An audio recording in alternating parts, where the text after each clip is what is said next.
Hola, ¿qué tal? Los saludamos, bienvenidos. Esto es Semana, gracias por acompañarnos. Tenemos a esta hora una invitada muy especial, representante en el Congreso de los Estados Unidos, María Elvira Salazar. Bienvenida a Semana, gracias por acompañarnos. Gracias a ustedes por esta oportunidad. Bueno, tengo que aprovechar todos los minutos y quiero preguntarle de entrada, ¿cómo están viendo desde el Congreso de los Estados Unidos, cómo ven ustedes desde ese país a Colombia? ¿Cómo ven a Colombia? Esa es una muy buena pregunta. Yo lo veo con preocupación. Yo soy miembro del Comité de Relaciones Exteriores, bueno, porque tienen un presidente que es socialista. Y los socialistas en la práctica es miserable, en la teoría es una maravilla. Y sabemos que al final las políticas de gobierno son políticas de gobierno que no van a ser buenas para el colombiano común y corriente. Y esa es la gran preocupación. El señor Petro ha nombrado como comisionado de la paz a un señor que admira a Fidel Castro. Todo aquel que admira a Fidel Castro, estamos hablando de admirar a un tirano, a un señor que le ha robado el alma, la salud, la educación, la vida a un pueblo completo que se llama el pueblo cubano, al cual mis padres pertenecen. Así que yo sé muy bien lo que cuando prometen socialismo, lo que significa. Como digo, es un canto de sirena precioso, pero cuando hay que vivirlo es una desgracia. Es muy importante tratar de desglosar todas esas preocupaciones. Usted fue muy crítica durante la campaña, ha sido crítica durante el gobierno, y la pregunta es, con todas esas advertencias, en todo caso, pues hubo una mayoría de colombianos que eligió a Gustavo Petro. ¿Por qué? ¿Por qué ocurrió? Porque la clase política colombiana los defraudó, como ha defraudado la clase política de otros países en América Latina. Por eso también tiene que estar muy presente. El colombiano promedio que ve que que la movilidad social no es correcta, que el empleo no se le remunera de la manera correcta, que hay injusticias cuando se trata del mercado, entonces claro, comprendo que ese colombiano no está contento con lo que ve y la opción que Petro le ofrece es un canto de sirena. Así que no podemos culpar al que vota por Petro. Lo que entonces los colombianos, pero no solamente los colombianos, los centroamericanos, los cubanos, estamos hablando de toda la América española, tiene que entender que hay que servir al ciudadano común y corriente y que el Estado está en función de la colectividad, no en función de un grupito, ya sea empresarial o ya sea burocracia, no. Estamos hablando de que estamos en el gobierno para servir, no para servirse. Y ese es el gran problema, no solamente de Colombia, sino de toda la América Latina. Y el último caso, o la última víctima, ha sido Colombia. Es un movimiento, como usted lo ha dicho, básicamente en toda la región. Ahora, vimos, por ejemplo, cómo en su momento Biden, por ejemplo, tan pronto fue elegido el presidente Petro, inmediatamente pasaron 36 horas y lo llamó. Digamos que Biden. Pero eso fue Juan González, ese es Juan González, no es Biden. Biden tiene dificultades en este momento físicas y mentales. Ese es el señor Juan González, que resulta ser colombo-americano y que fue el que le dijo a Biden, vamos a llamar a Petro inmediatamente, vamos a ir a negociar con Maduro, sin percatarse que Maduro está en la lista de los más buscados o en la lista de los buscados por el Departamento de Estado. Amplíenos un poco eso de que no es Biden el que es como querido con Colombia o que tiene simpatía con Colombia. Es que la realidad es que Biden ha demostrado que su manejo de los temas internacionales y sobre todo de América Latina es bastante limitado, porque sabemos que tiene dificultades físicas y dificultades mentales, se está viendo en todos los videos, independientemente de cuál sea el mal que lo esté aquejando en este momento. Pero sabemos que Juan González, que es el National Security Advisor, que es el consejero de seguridad nacional para la América Latina, que es ese grupo de hombres y mujeres que están alrededor del presidente indicándole para diferentes regiones del mundo cuáles son las mejores políticas. Ese fue el mismo que se subió a un avión privado inmediatamente que los Estados Unidos decidieron no comprarle más petróleo a Rusia y le dijo que no te preocupes, que si Rusia no nos vende, nos va a vender Venezuela. Sin darse cuenta, Juan González, que Venezuela estaba en la lista negra del Departamento de Estado y que el presidente Maduro no era el verdadero presidente legítimo de Venezuela, sino era Juan Guaidó, de acuerdo a los Estados Unidos. Juan González en ese momento no le importó eso y le dijo a Biden, yo voy y negocio por ti con Maduro. Ese es el mismo funcionario que hizo que la Casa Blanca llamara a Petro. Petro, que sabemos que tiene unas políticas ideológicas supuestamente diferentes a las que tiene que tener el presidente Biden. Pero lo que pasa es que el Partido Demócrata de los Estados Unidos ha sido penetrado por una izquierda radical neomarxista. Y ese es el gran problema. No es que el Partido Demócrata los demócratas sean marxistas, no. Es que el liderazgo del partido está en manos de ese grupo. Porque históricamente hablando, cuando dentro de una organización política hay un grupo radical vociferante, ese grupo radical se va a comer a los moderados. Pasó en la Revolución Francesa, pasó en la Revolución iraní, en la Revolución Cubana, en la sandinista y ahora está pasando dentro del Partido Demócrata. Cuando vemos a Gustavo Petro, presidente de Colombia, en la ONU diciendo la lucha contra las drogas fracasó y a gente de su bancada de gobierno en Colombia proponiendo legalizar la marihuana o legalizar incluso la cocaína, ¿qué se les viene a ustedes a la cabeza cuando hemos sido socios en esa lucha antinarcóticos? Bueno, una gran irresponsabilidad porque estamos hablando que la cocaína es una de las sustancias más adictivas que hay en el mundo y que no podemos de ninguna manera hacer que un Pablo Escobar sea ahora un empresario ilustre. Porque eso fue lo que fuera. Si usted ahora entonces está en el narcotráfico y la cocaína se legaliza, entonces usted es un empresario legítimo. Entonces usted se imagina qué significa eso para Colombia como país y qué significa eso para los Estados Unidos y la banca internacional, porque entonces ya el que vende cocaína, entonces no fuera narcotraficante, fuera una persona, un empresario que está vendiendo un producto que está legalizado por el país. Desastre. Pero digamos que eso, uno podría decir, representante, que eso no tiene futuro, legalizar la cocaína. ¿No le parece que es algo como que es bueno, pero presidente lo está sugiriendo, entonces ¿cómo es que no va a tener futuro si el presidente supuestamente es el que tiene las ideas, trae las ideas para que entonces la legislatura las pase y se conviertan en ley? Entonces es una irresponsabilidad por parte del presidente siquiera decir algo que no tiene futuro. La droga, digamos, uno tiene la concepción, o mayoritariamente en el mundo, que la droga es mala, pero ¿no le parece que hay como en la juventud una ola de que es recreativa, de que no es tan mala, de que algunas drogas sí se pueden consumir? Bueno, pero una cosa es que la juventud tenga una opinión y que en realidad la evidencia empírica sea otra. No sé qué decirle. La juventud puede pensar lo que quiera, como hay muchos jóvenes que piensan que el socialismo democrático es bueno. Eso no significa que en la realidad, en la práctica, eso es algo que la gente pensante, sí. Quiero decir, los elected officials, como se diría, las personas electas por el pueblo, los funcionarios públicos tienen que impulsar esas ideas porque la masa considera que es correcta.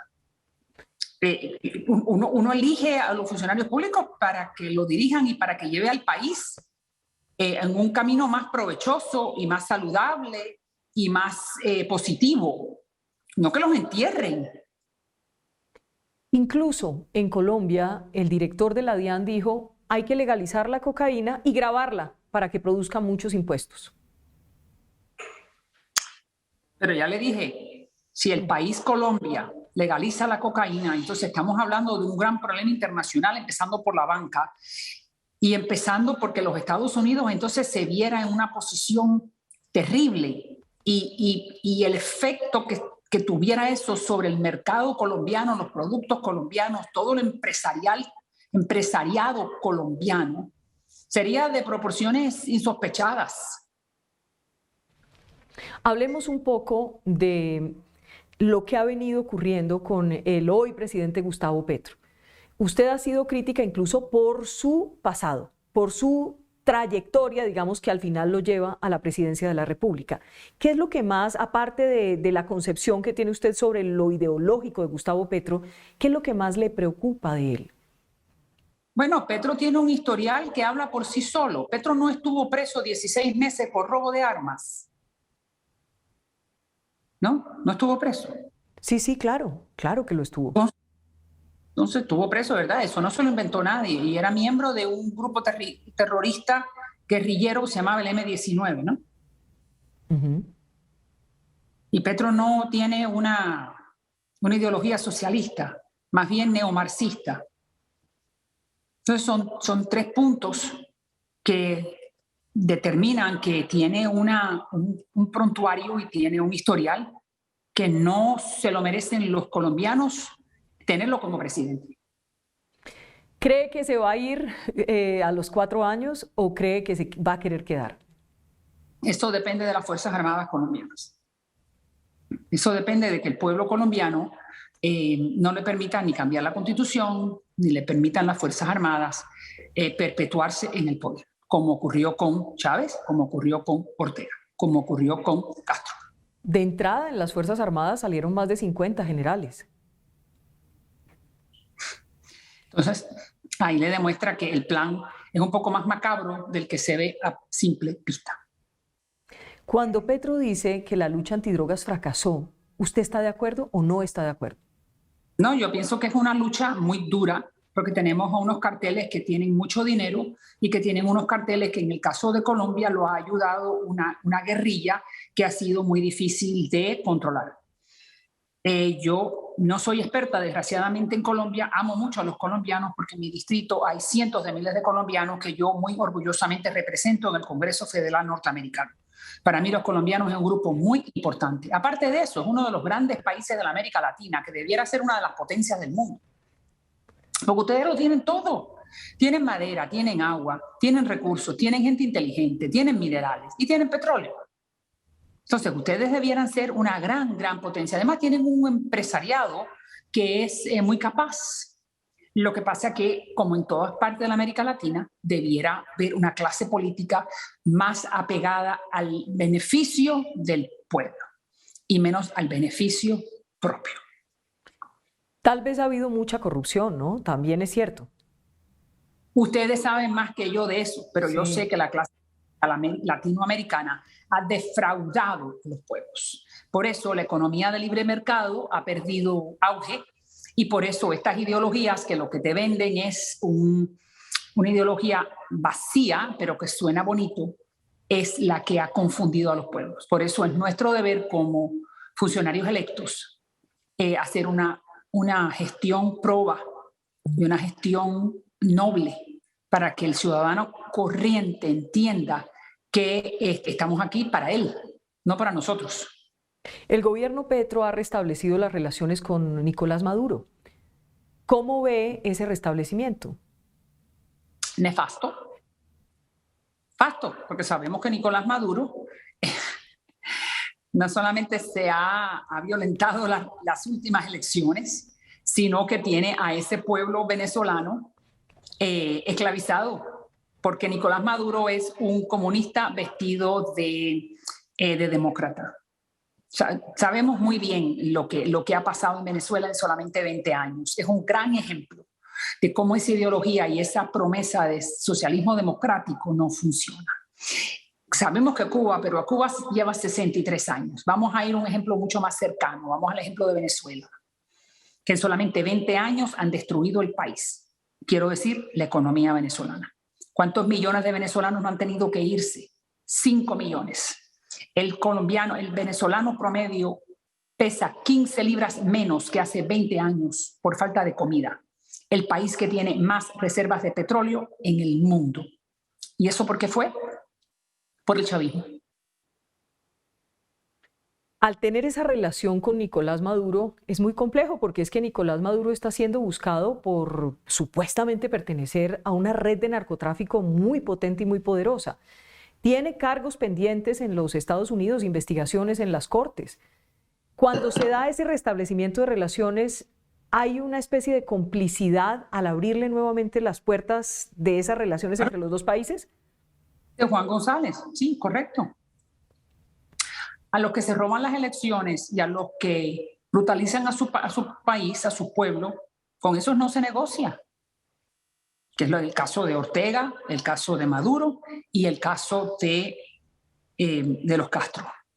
No se negocia con la gente que brutaliza y que apalea a su pueblo en las calles cuando se rebelan, porque lo que quieren es libertad, economía de mercado y democracia. Simplemente preguntarle, ¿qué le dice al presidente Gustavo Petro? ¿Qué le dice desde el Congreso de los Estados Unidos? No, yo digo que si él se convierte en un presidente demócrata, donde respeta las leyes colombianas, donde no quiere violentar a las Fuerzas Armadas, donde no se quiere perpetuar en el poder, donde no quiere legalizar la cocaína, donde quiere respetar la propiedad privada, donde quiere respetar los derechos del ciudadano común y corriente, los derechos civiles y políticos, entonces Gustavo Petro se convertirá en un presidente recibido por la comunidad internacional y sobre todo por el Comité de Relaciones Exteriores, donde yo voy a estar, donde yo estoy. Si es que los colombianos y el resto de mi distrito me vuelve a reelegir la semana próxima. Si eso es así, yo con mucho gusto. La cosa es que Petro tiene que,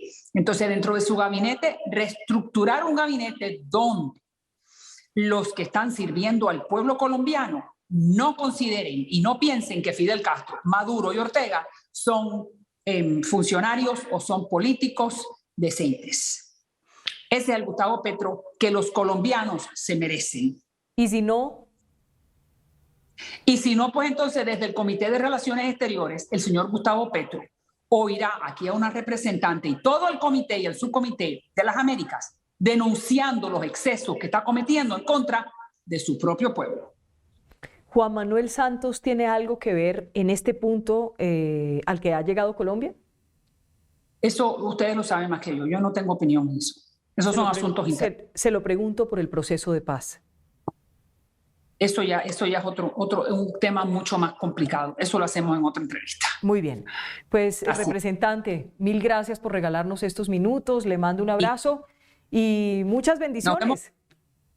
Bienvenida para que venga a Washington y ahí podemos conversar, porque la revista Semana es una de las más leídas, de las más rigurosas, de la de mayor credibilidad, y sigan así, porque así es el periodismo de verdad, para que el pueblo colombiano sepa que tiene una fuente de información no sesgada, correcta, que eso, sabemos que el periodismo es el cuarto poder y el más importante. No hay gobierno libre sin un periodismo bueno. Así que sigan haciéndolo. Y bienvenida a venir a Washington, a mi oficina. Bueno, muchísimas gracias y le tomo la invitación. Un abrazo, bendiciones. Claro. Dios le pague. Adiós.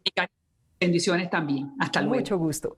Ella es María Elvira Salazar, representante en el Congreso de los Estados Unidos. Mil gracias por acompañarnos. A ustedes gracias. Esto es Semana.